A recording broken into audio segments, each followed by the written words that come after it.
Hello friends, ಶುಕ್ರವಾರದಲ್ಲಿ ಏನಾಗುತ್ತೆ ಅಂತ ಹೇಳಿ ಒಂದು ವಿಡಿಯೋ ನೋಡೋಣ. ಅದಕ್ಕೂ ಮುಂಚೆ ವಿಡಿಯೋ ಇಷ್ಟ ಆಯಿತು ಅಂದರೆ ಸಬ್ಸ್ಕ್ರೈಬ್ ಮಾಡ್ಕೊಳ್ಳಿ, ಹಾಗೆ ವಿಡಿಯೋಗೊಂದು ತಪ್ಪದೇ ಲೈಕ್ ಕೊಡಿ. ಫ್ರೆಂಡ್ಸ್, ಮೊದಲಿಗೆ ಏನು ನಮ್ಮ ಅಪ್ಪನ ದುಡ್ಡು ಕೊಟ್ಟಿದ್ದು ಅಂತ ಹೇಳಿದ ತಕ್ಷಣವೇ ನಿಂಗೆ ಮುಖ ಒಂಥರ ಆಗ್ತಾಯಿದೆ ನೋಡು ಸೂರ್ಯ. ಅದು ಇವ್ನು ಕೊಟ್ಟು ಓದ್ಕೊಂಡೋಗಿರೋ ಹುಡುಗಿ ಕೊಟ್ಟಿದ್ರೆ ನಾನು ಅದನ್ನು ತಗೋತಾ ಇದ್ದೆ, ಆದರೆ ಇದು ಅವ್ರ ಅಪ್ಪಂಗೆ ಸಂಬಂಧಪಟ್ಟಿರೋದಪ್ಪ, ಆ ದುಡ್ಡಿನ ಅವಶ್ಯಕತೆ ನನಗಿಲ್ಲ ಅಂತ ಹೇಳ್ತಾ ಇರ್ತಾರೆ. ಆಗ ಹೌದ್ರಿ, ಹೌದು, ಇವರಪ್ಪ ದುಡ್ಡು ಕೊಟ್ಟಿದ್ದಾರಲ್ಲ, ಅದಕ್ಕೆ ಇವನಿಗೆ ಹೊಟ್ಟೆ ಒಳಗಡೆ ಗೀಚ್ಕೊಳ್ಳೋ ಥರ ಆಗ್ತಾಯಿದೆ. ಇವನಿಗೆ ಯಾರು ಇವ್ರ ಅಪ್ಪರಿಗೆ ದುಡ್ಡು ಕೊಡೋರಿಲ್ವಲ್ಲ, ಅದಕ್ಕೆ ಹೊಟ್ಟೆ ಹುರಿ. ಇವ್ರ ಅತ್ತೆ ಮನೆಯಲ್ಲಿ ಅಂಥವ್ರು ಯಾರಿದ್ದಾರೆ ನೀವೇ ಹೇಳಿ ಅಂತ ಹೇಳಿದಾಗ, ಮೀನಾ ನಿಮ್ಮ ಬಗ್ಗೆ ಅಮ್ಮ ಮಾತಾಡ್ತಾ ಇರೋದು ಅಂತ ಹೇಳಿದಾಗ, ಹೌದ್ರಿ, ನಂಗೆ ತುಂಬ ಚೆನ್ನಾಗಿ ಗೊತ್ತಿದೆ, ನಮ್ಮ ಅತ್ತೆಗೆ ನನ್ನ ಮೇಲೆ ತುಂಬ ಪ್ರೀತಿ ಅಲ್ವಾ, ಸೊ ನನ್ನ ಬಗ್ಗೆ ಮಾತಾಡಿಲ್ಲ ಅಂತಂದರೆ ಅವ್ರಿಗೆ ಹೊತ್ತೇ ಹೋಗಲ್ಲ. ನಮ್ಮ ಮನೆಯಲ್ಲಿ ನಮಗೆ ದುಡ್ಡು ಕೊಟ್ಟಿಲ್ಲ ಅಂದರೂ ಪರವಾಗಿಲ್ಲ, ನಮ್ಮ ಹತ್ರ ಇಸ್ಕೊಂಡು ತಿನ್ನೋಂತಹ ಹಣೆ ಬರಹ ಅವ್ರಿಗೆ ಯಾರಿಗೂ ಇನ್ನೂ ಬಂದಿಲ್ಲ. ಅವ್ರು ಕಷ್ಟಪಟ್ಟು ದುಡಿದು ಅವ್ರು ನೆಮ್ಮದಿಯಾಗೇ ಇದ್ದಾರೆ. ಬೇರೆಯವ್ರು ಇನ್ನೊಬ್ಬರ ಮೇಲೆ ಡಿಪೆಂಡ್ ಆಗಿ ಬದುಕೋಂಥ ಅವಶ್ಯಕತೆ ಅವ್ರಿಗಿಲ್ಲ ಅಂತ ಹೇಳಿದಾಗ, ಏನಮ್ಮ ಮೀನಮ್ಮ ನನ್ನ ಬಗ್ಗೆನೇ ಹೇಳ್ತಾ ಇದೆಯಾ, ನಾನು ಮಾತಾಡ್ತಾ ಇರೋದು ಅತ್ತೆ ಜೊತೆ, ನೀವ್ಯಾಕೆ ನಿಮಗೆ ಅಂತ ಇದ್ದಾರೆ ಅಂತ ಅನ್ಕೋತಾ ಇದ್ದೀರಾ? ಯಾಕೆ ಕುಂಬಳಕಾಯಿ ಕಲ್ಲ ಅಂದ ತಕ್ಷಣ ಹೆಗಲು ನೋಡ್ಕೊಳ್ಳೋ ಅಂತ ಚಾಳಿ ಏನಾದರೂ ನಿಮ್ಗಿದೆಯಾ ಅಂತ ಹೇಳಿದಾಗ, ಮೀನಾ ಅಂತ ಹೇಳ್ತಾಳೆ, ಸುಮ್ಮನೆ ಕೂತ್ಕೊಳ್ರಿ, ನಾನೇನಾದರೂ ನಿಮ್ಮನ್ನ ಮಾತಾಡ್ಸಿದ್ನೇನ್ರಿ? ಸುಮ್ಮನೆ ಯಾಕೆ ನನ್ನ ಮೇಲೆ ನನ್ನ ಗಂಡನ ಮೇಲೆ ಬರ್ತಾನೆ ಇರ್ತೀರಾ? ಸುಮ್ಮನೆ ನನ್ನ ಗಂಡನ ಮೇಲೆ ಬರ್ತಾ ಇರೋದು ನಿನ್ನ ಗಂಡ ಅಂತ ಹೇಳ್ತಾಳೆ. ಆಗ ಏನು ವಿಚಾರ ಇಲ್ಲದೆ ಅವ್ರು ಯಾವತ್ತೂ ಮಾತಾಡೋದಿಲ್ಲ, ಅವ್ರಿಗೆ ಅನುಮಾನ ಬಂದಿದೆ ಕೇಳ್ತಾ ಇದ್ದಾರೆ ಅಷ್ಟೇ. ನೀವು ತಪ್ಪು ಮಾಡಿಲ್ಲ ಅಂದಮೇಲೆ ಉತ್ತರ ಕೊಟ್ಟು ಹೋಗ್ಬೋದಲ್ವಾ ಅಂತ ಹೇಳಿದಾಗ ಸುಮ್ಮನಾಗ್ಬಿಡ್ತಾರೆ. ಹೌದೌದು, ಎಷ್ಟು ಮಾತಾಡ್ತೀಯ ನೀನು, ಕೌಂಟ್ರ್ ಮೇಲೆ ಕೌಂಟ್ರ್ ಕೊಟ್ಕೊಂಡು ಅಂತ ಹೇಳಿ ಕೋಪ ಮಾಡ್ಕೋತಾ ಇರ್ತಾರೆ. ಮೀನಾ, ಸೂರ್ಯ, ಶಾಂತಿ ಇದ್ರ ಬಗ್ಗೆ ಬಿಟ್ಬಿಡೆ ಅಂತ ಹೇಳಿದಾಗ, ಅಪ್ಪ ನೀನೇನು ಯೋಚನೆ ಮಾಡಬೇಡ ಕಣಪ್ಪ, ಈ 15 ಲಕ್ಷದ ಜೊತೆಗೆ ಇನ್ನೂ 15 ಲಕ್ಷ ಕೊಡ್ತಾರಂತೆ ಅಂತ ಹೇಳಿದಾಗ, ಏನು ಮರುಹಿಣಿ ಅಂತ ಹೇಳ್ತಾರೆ.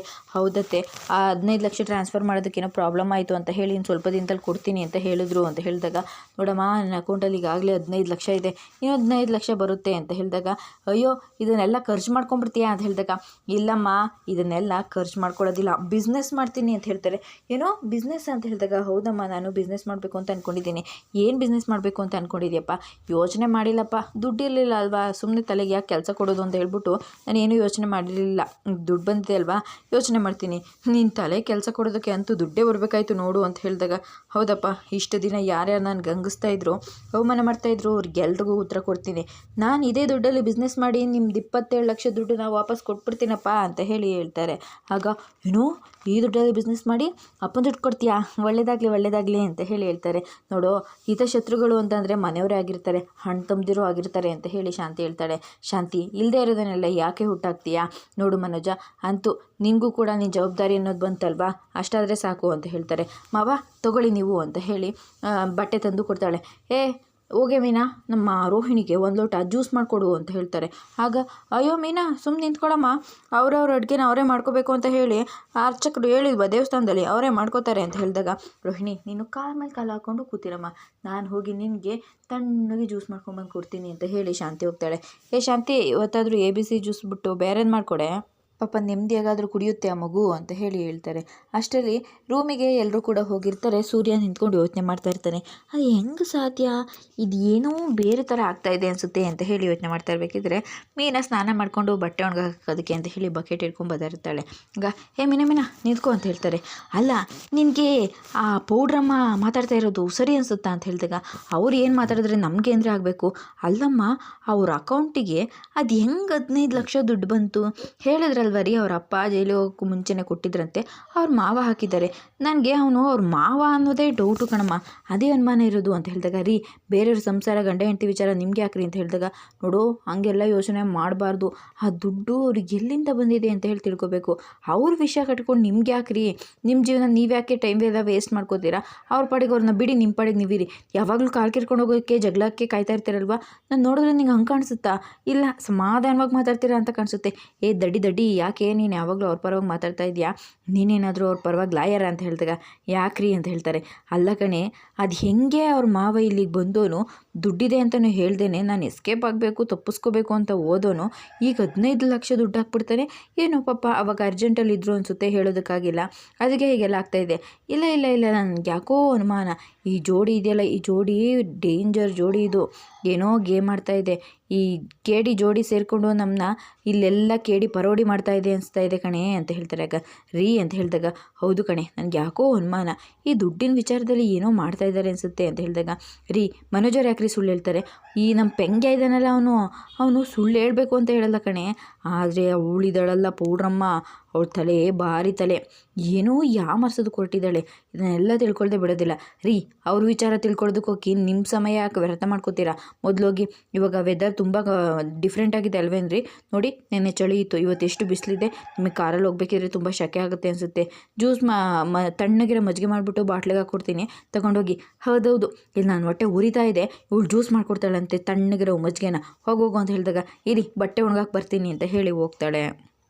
ತಿಂಡಿ ತಿನ್ನೋದಕ್ಕೆ ಅಂತ ಹೇಳಿ ಮೀನಾ ಬಡಿಸೋದಕ್ಕೆ ಬಂದಿರ್ತಾಳೆ. ಶ್ರುತಿ ಮತ್ತು ರವಿ ಇಬ್ಬರು ಕೂಡ ಬಂದು ಕೂತ್ಕೊಂಡಿರ್ತಾರೆ. ಏನು ತಿಂಡಿ ಮಾಡಿದ್ದೀರಾ ಮೀನವ್ರೆ ಅಂತ ಹೇಳಿದಾಗ, ಈರುಳ್ಳಿ ಚಿತ್ರಾನ್ನ. ಅದಕ್ಕೆ ಘಮ ಅಂತ ಇದೆ ಅಂತ ಹೇಳಿ ಇಬ್ಬರು ತಿಂತಾ ಇರ್ತಾರೆ. ಅಷ್ಟರಲ್ಲಿ ರಂಗನಾಥ್ ಅವರು, ಸೂರ್ಯ ಎಲ್ಲರೂ ಬರ್ತಾರೆ. ಶಾಂತಿನೂ ಬರ್ತಾಳೆ. ಆಗ ಅಯ್ಯೋ ಇದೇನೆ ತಿಂಡಿ ಮಾಡಿದೆಯಾ ಅಂತ ಹೇಳಿ ಬನ್ನಿ ತಿನ್ನಿ ಅಂತ ಕರೋದಕ್ಕಾಗಲ್ವಾ? ರೋಹಿಣಿಯಲ್ಲಿ ಬಂದಿಲ್ಲ ಅಂತ ಹೇಳಿದಾಗ, ಕರೆದಿಲ್ಲ ಅತ್ತೆ. ಕರೆಯೋದಕ್ಕಾಗೋದಿಲ್ವಾ? ತಿಂಡಿ ಮಾಡಿದ್ದೀನಿ ಬನ್ನಿ ತಿನ್ನಿ ಅಂತ ಕರೆದ್ರೆ ನಿನ್ನ ಬಾಯಿ ಸೌದೋಗ್ಬಿಡ್ತೇನೆ. ರೋಹಿಣಿ ಬಾರಮ್ಮ ನೀನು ತಿಂಡಿ ತಿನ್ನು ಅಂತ ಹೇಳಿ ಕರ್ಕೊಂಡು ಬರೋದಕ್ಕೆ ಹೋಗ್ತಾರೆ.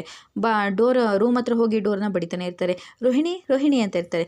ಅಯ್ಯೋ ಏನಮ್ಮ ಸಕ್ಕರೆ ಹಿಂಗಾಡ್ತಾ ಇದೆಯಪ್ಪ ಅಂತ ಹೇಳಿದಾಗ, ಅಯ್ಯೋ ಅದೇನೋ ಗೊತ್ತಿಲ್ಲ ಕಣೋ, ಇವತ್ತು ತುಂಬ ಪ್ರೀತಿ ಬಂದುಬಿಟ್ಟಿದೆ.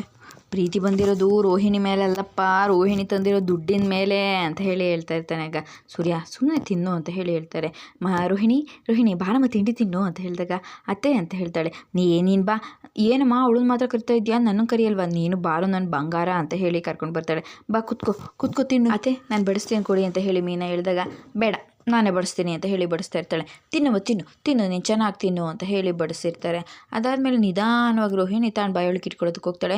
ಓ ಶಪ ಅಂತ ಹೇಳ್ತಾನೆ. ಯಾಕೋ ಏನಾಯಿತು ಅಂತ ಹೇಳ್ತಾರೆ. ಅಲ್ಲ ಸಕ್ಕರೆ, ನಿಂಗೆ ಗೊತ್ತಿಲ್ವಾ ಈ ರೋಹಿಣಿ ಪೌಡ್ರಮ್ಮ ಇದ್ದಾರಲ್ಲ, ಅವರು ಏನು ತಿನ್ನಂಗಿಲ್ಲ ಅಂತ ಹೇಳಿ, ಅದು ಒಂದೊತ್ತು ತಿನ್ನಬೇಕು. ಈರುಳ್ಳಿ ಬೆಳ್ಳುಳ್ಳಿ ಹಾಕಿರೋದೇನೆ ಎಲ್ಲ ಪಂಗುಡಿಸ್ತಾ ಇದ್ದಾರಲ್ಲ, ಅವ್ರ ಕೈಯಲ್ಲಿ ಕಟ್ಟಿರೋ ಕಂಕಣ ಇನ್ನೂ ಹಾಗೆ ಇದೆ. ಅವರಪ್ಪ ಪರ್ಮನೆಂಟಾಗಿ ಜೈಲಲ್ಲಿ ಉಳ್ಕೊಂಬಿಡೋದಿಲ್ವಾ? ಆಗ ಈ ವ್ರತ ಎಲ್ಲನೂ ಮಾಡಿಸಿರೋದು ನಮ್ಮ ಸಕ್ಕರೆ ಬೈಲ್ ಶಾಂತಮ್ಮ, ಅವಳು ಗೊತ್ತಿಲ್ಲದೇನೆ ಅವಳ ಕೈಯಾರೆ ತಿಂಡಿನ ಎಲ್ಲ ಬಡಿಸ್ಬಿಡ್ತಾಳೆ. ಅದನ್ನ ತಿಂದು ರೋಹಿಣಿ ವ್ರತನೆಲ್ಲ ಕೆಡಿಸ್ಬಿಟ್ಟಿದ್ದಾಳೆ. ಆಗ ಅವರಪ್ಪ ಆ ಜೈಲಲ್ಲಿ ಸೇರಿಕೊಂಡು ಹಾಗೆ ಹೆಂಗೆ ಗೊತ್ತು ತಾನೆ? ಈಗ ಹಂಗೆ ಉರುಪಾಗಿರೋ ಹಗ್ಗ ತಗೊಂಡು ಸೊರಕ್ ಅಂತ ಹೇಳ್ದು ಪರ್ಕ್ ಅಂತ ಹೇಳಿ ಅವರಪ್ಪ ಮೇಲೋಗ್ಬಿಟ್ರೆ ಈ ಪಾಪದ ಪುಣ್ಯದ ಅಕೌಂಟ್ ಎಲ್ಲ ಬಂದು ನಿನ್ನ ಅಕೌಂಟಿಗೆ ಬೀಳೋದಿಲ್ವಾ? ಯಾರಾದರೂ ಸೊಲ್ಲಿ ಅಂತ ಹೇಳಿದಾಗ, ಅಯ್ಯೋ ಹೌದಲ್ವೇ ನಮ್ಮ ರೋಹಿಣಿ, ನನಗಿದು ಗೊತ್ತೇ ಆಗಲಿಲ್ಲ. ನೀನು ಬಿಡು ಇದನ್ನೆಲ್ಲ ನೀನು ತಿನ್ನಬಾರ್ದು ಅಂತ ಹೇಳಿದಾಗ, ಅತ್ತೆ ಅಂತ ಹೇಳ್ತಾಳೆ. ಆಗ ಅತ್ತೆ ನನಗೆ ಗೊತ್ತು ಅತ್ತೆ ಅವರಿಗೆಲ್ಲ ತಿನ್ನೋಕ್ಕಿಲ್ಲ ಅಂತ ಹೇಳಿ, ಅದಕ್ಕೆ ನಾನು ಬೆಳಗ್ಗೆನೇ ಮಡಿ ಉಟ್ಕೊಂಡು ಅವ್ರಿಗೋಸ್ಕರ ಬೇರೆ ತಿಂಡಿ ಮಾಡಿದ್ದೀನಿ. ಮೀನಾ ನೀನು ಮಾಡಂಗಿಲ್ಲ ಕಣಮ್ಮ ಅಂತ ಹೇಳಿದಾಗ, ರೀ ಪಾಪ ರೀ ರೋಹಿಣಿ ಅವರು ಅಂತ ಹೇಳಿ ತತ್ತೀನಿ ಅಂತ ಹೇಳಿ ತಗೊಂಡು ಬಂದು ಕೊಡೋದಕ್ಕೆ ಹೋಗ್ತಾಳೆ.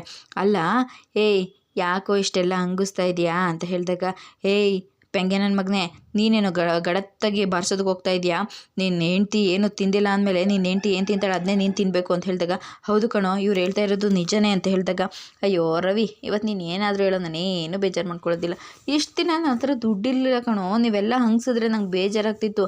ಆದರೆ ಇವತ್ತು ನನ್ನ ಅಕೌಂಟಿಗೆ 15 ಲಕ್ಷ ಬಂದಿದೆ. ನಾನೇನು ತಲೆನೇ ಕೆಡಿಸ್ಕೊಳ್ಳೋದಿಲ್ಲ, ಏನು ಬೇಕಿದ್ರು ಅನ್ನಿ. ನಾನೀಗ ನಾನು ಕೆಲಸ ಮಾಡಬೇಕು ಅನ್ನೋ ಕಾನ್ಫಿಡೆನ್ಸ್ ಬಂದಿದೆ ಅಂತ ಹೇಳಿದಾಗ, ಅಪ್ಪ ನನಗೆ ಒಂದು ಅನುಮಾನ ಬಂದುಬಿಡ್ತು ಕಣಪ್ಪ, ಅದೇನು ಅಂತ ಹೇಳಪ್ಪ ಅಂತ ಹೇಳಿದಾಗ, ಏನು ಕೇಳಪ್ಪ ಅಂತ ಹೇಳ್ತಾರೆ. ಅಪ್ಪ ನೀನೇನಾದರೂ ನಂಗೆ ದುಡ್ಡು ಕೊಡಬೇಕು, ಈಗ ಹೆಂಗೆ ಕೊಡ್ತೀಯಪ್ಪ ಅಂತ ಹೇಳಿದಾಗ, ಯಾಕೋ ಕೈಯಲ್ಲಿ ಇಲ್ಲ ಕಣೋ, ಅಕೌಂಟಿಗೆ ಹೋಗಿ ಕೊಡಬೇಕು, ಎಷ್ಟು ಬೇಕಪ್ಪ ಅಂತ ಹೇಳಿದಾಗ, ಅಯ್ಯೋ ನಂಗೆ ದುಡ್ಡು ಬೇಡ, ಕೊಡಬೇಕು ಅಂದರೆ ಹೆಂಗೆ ಕೊಡ್ತೀಯ ಹೇಳಪ್ಪ ಅಂತ ಹೇಳಿದಾಗ, ನಿನ್ನ ಅಕೌಂಟಿಗೆ ಹಾಕ್ತೀನಿ ಇಲ್ಲ ನಿನ್ನ ಕೈಗೆ ಕೊಡ್ತೀನಿ ಅಂತ ಹೇಳ್ತಾರೆ.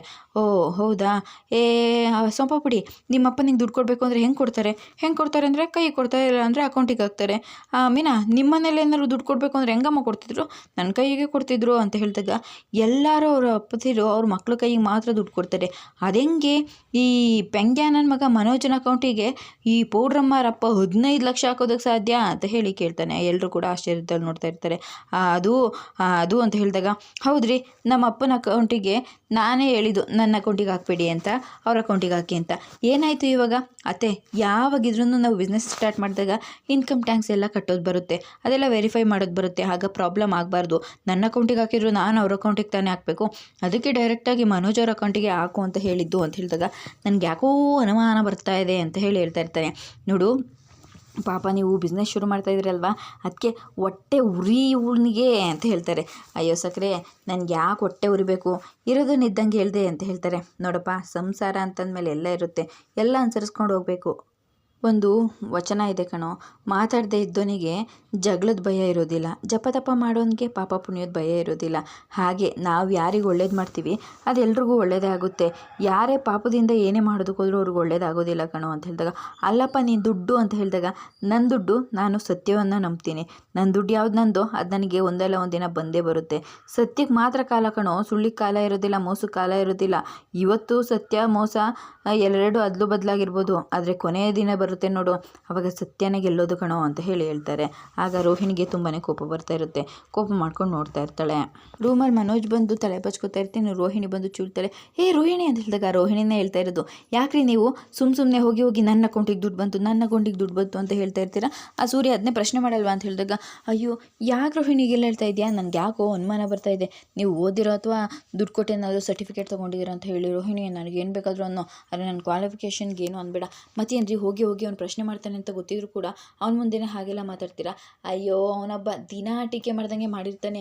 ಇಲ್ಲ ನನಗೆ ಯಾಕೋ ಅನುಮಾನ ಬರ್ತಾ ಇದೆ, ಅವನಿಗೆ ನಾವು ದುಡ್ಡು ತಂದಿರೋದ್ರ ಮೇಲೆ ಏನೋ ಡೌಟ್ ಇರ್ಬೋದು ಅಂತ ಹೇಳಿ ಕೇಳ್ತಾಳೆ. ಆಗ ಡೌಟಾ? ಅಯ್ಯೋ ಇಲ್ಲ ರೋಹಿಣಿ ಅಂತ ಹೇಳಿದಾಗ, ಇಲ್ಲ ಇದನ್ನೆಲ್ಲ ಹೀಗೆ ಬಿಡಬಾರ್ದು. ಅಯ್ಯೋ ಅದಕ್ಕೇನಂತೆ, ಅವ್ನು ಪ್ರಶ್ನೆ ಮಾಡೋದಕ್ಕೂ ಮುಂಚೆ ನಾವೇ ಆ ದುಡ್ಡನ್ನು ಖರ್ಚು ಮಾಡಿ ಖಾಲಿ ಮಾಡಿದ್ರೆ ಆಯಿತು ಅಂತ ಹೇಳಿದಾಗ, ಏನೋ ಅಂತ ಹೇಳ್ತಾಳೆ. ಅಂದರೆ ಬಿಸ್ನೆಸ್ ಮೇಲೆ ಎಲ್ಲ ಇನ್ವೆಸ್ಟ್ ಮಾಡೋಣ ಅಂತ ಹೇಳ್ತಾನೆ. ಆಗ ನೋಡಿ, ನನ್ನನ್ನು ಕೇಳಿದೆ ನೀವು ಸುಮ್ಮನೆ ಯಾರ್ಯಾರ ಮಾತನ್ನ ಕೇಳಿಕೊಂಡು ಎಲ್ಲೆಲ್ಲೋ ಇನ್ವೆಸ್ಟ್ ಮಾಡೋ ಅವಶ್ಯಕತೆ ಇಲ್ಲ. ನನ್ನ ಪರ್ಮಿಷನ್ ಇಲ್ಲದೇ ನೀವೇನು ಮಾಡೋ ಹಾಗಿಲ್ಲ. ಏನು ಮಾಡಬೇಕು ಅಂತ ಹೇಳಿ ನಾನು ಯೋಚನೆ ಮಾಡ್ತೀನಿ. ಅದಕ್ಕೂ ಮುಂಚೆ ಆ ಸೂರ್ಯ ದುಡ್ಡಿನ ಬಗ್ಗೆ ಮಾತಾಡ್ತಾ ಇರೋ ಥರ ನಾನು ಮಾಡಬೇಕು. ನೀನು ಮಾಡ್ತೀಯಾ, ಏನು ಮಾಡ್ತೀಯಾ, ನೀನು ಹೇಳಿದರೆ ಅವ್ನು ಕೇಳ್ತಾನ, ನಾನು ಹೇಳಿದರೆ ಕೇಳಲ್ಲ, ಹೇಳೋರ ಕೈಯಲ್ಲಿ ಹೇಳ್ಸಿದ್ರೆ ಕೇಳ್ತಾನೆ. ಆ ಮೀನನ್ನೇ ಹೋಗಿ ಮಾತಾಡಬೇಡ ಅಂತ ಹೇಳಿದ್ರೆ ಅವ್ನು ಬಾಯಿ ಮುಚ್ಕೋತಾನೆ. ಹಾಗೆ ಮಾಡ್ತೀನಿ ಅಂತ ಹೇಳಿ ಅಡುಗೆ ಮನೆಗೆ ಬರ್ತಾಳೆ. ಮೀನ ಪಾತ್ರೆ ತೊಳಿತಾ ಇರ್ತಾಳೆ. ಅಲ್ಲ ಮೀನವ್ರೆ, ನಿಮ್ಗೇನು ಹೊಟ್ಟೆ ಊರಿನಾ, ಯಾಕೆ ರೋಹಿಣಿ ಅವರೇ ಏನೇನೋ ಮಾತಾಡ್ತಾ ಇದ್ದೀರಾ ಅಂತ ಹೇಳಿದಾಗ, ಅಲ್ಲ ನಮ್ಮಪ್ಪ ನನ್ನ ಅಕೌಂಟಿಗಾದರೂ ದುಡ್ಡು ಹಾಕ್ತಾರೆ, ನನ್ನ ಗಂಡನ ಅಕೌಂಟಿಗಾದರೂ ದುಡ್ಡು ಹಾಕ್ತಾರೆ, ಅದನ್ನು ಕಟ್ಕೊಂಡು ನಿಮ್ಮ ಗಂಡಂಗೇನು, ನೀವು ಇದನ್ನು ಹೋಗಿ ಅವ್ರ ಹತ್ರನ ಕೇಳಬೇಕು, ನನ್ನನ್ನು ಕೇಳಿ ಅಂತ ಹೇಳಿದಾಗ, ಅಲ್ಲ ನೀವಾದರೂ ಪ್ರಶ್ನೆ ಮಾಡಬೇಕಾ. ನೋಡಿ, ಅವ್ರಿಗೇನು ಪ್ರಶ್ನೆ ಮಾಡಬೇಕು ಅನಿಸುತ್ತೋ ಅವ್ರು ಅದನ್ನು ಪ್ರಶ್ನೆ ಮಾಡ್ತಾರೆ, ನಾನೇನು ಹೇಳಿ ಕೇಳಿ ಮಾಡ್ತಾರಾ ಅಂತ ಹೇಳಿದಾಗ, ನನ್ನ ವಿಚಾರದಲ್ಲಿ ನೀವೆಲ್ಲ ಹೀಗೆ ಮೂಗು ತುರ್ಸ್ಕೊಂಡು ಬರೋದು ನನಗೆ ಇಷ್ಟ ಆಗೋದಿಲ್ಲ. ನೀವು ಸ್ವಲ್ಪ ಅವ್ರಿಗೆ ಸರಿಯಾಗಿರೋದಕ್ಕೆ ಹೇಳಿ ಅಂತ ಹೇಳಿದಾಗ, ನೀವು ಈ ರೀತಿ ಕೋಪ ಮಾಡ್ಕೊಂಡು ಬಂದು ಮಾತಾಡ್ತಾ ಇರೋದು ನೋಡಿದ್ರೆ ಯಾಕೋ ನನಗೂ ಅನುಮಾನ ಬರ್ತಾ ಇದೆ, ಆ ದುಡ್ಡನ್ನ ನಿಮ್ಮ ಅಪ್ಪನೇ ಹಾಕಿದಾರಾ ಅಂತ ಹೇಳಿದಾಗ ರೋಹಿಣಿಗೆ ತುಂಬಾ ಶಾಕ್ ಆಗಿಬಿಡುತ್ತೆ. ಇದಿಷ್ಟು ಶುಕ್ರವಾರದ ವಿಡಿಯೋ ಇಷ್ಟ ಆಯಿತು ಅಂದರೆ ಸಬ್ಸ್ಕ್ರೈಬ್ ಮಾಡ್ಕೊಳ್ಳಿ. ಹಾಗೆ ವಿಡಿಯೋಗೊಂದು ತಪ್ಪದೆ ಲೈಕ್ ಕೊಡಿ ಫ್ರೆಂಡ್ಸ್.